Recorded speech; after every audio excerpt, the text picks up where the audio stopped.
guys, Assalamualaikum. My sister to find welcome back to my another video.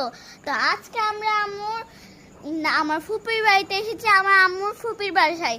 আপনাদের জন্য এর আগে আমি একটা ব্লগ বানিয়েছিলাম, ওই ব্লগে আমার ভিডিওটা কেটে গেছিল, তার জন্য আর বাকি কাজগুলো দেখাতে পারিনি। ওইটা সরি আপনাদের বলেছি।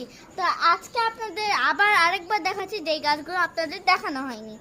এই যে এটা কামরাঙ্গার গাছ, কতটা সুন্দর, এত বেশি সুন্দর আপনাদের বলে বোঝাতে পারবো না। কিছুক্ষণ আগে আমরা এখান থেকে কামরাঙ্গা পারলাম। তো এই যে এখানে মারা কয়টা কামরাঙ্গায় পড়ে গিয়েছিল। এই যে এইখানে কামরাঙ্গার গাছ আছে, এই যে এইখানে ঝাঁক ধরা আছে, কত সুন্দর। এই যে এই সাইডে কত, বন্ধুরা দেখে মাথা পাগল হয়ে যাচ্ছে, কত এই সাইডেও কত, মানে এবার